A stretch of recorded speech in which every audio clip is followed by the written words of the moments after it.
あ、穴開いちゃうよ。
あれはやっぱりさすがに燃えないっていうか、逆に火を収束させてしまうんじゃないかと思いますけどね。まあでも やってみるか。これ一回入れてみる。ちょっと手前側にそれを入れたらめっちゃ楽ちんだね。重い。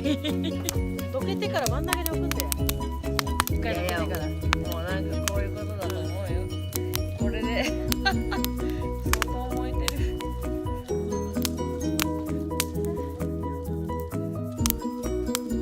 風やっぱこうめっちゃこっちに吹いてるわ。丸太が燃えてくれればいい。めっちゃバチバチしだしたらあっちに投げるからね。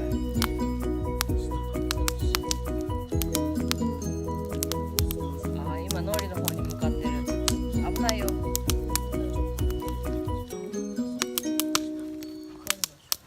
危ないよノリ。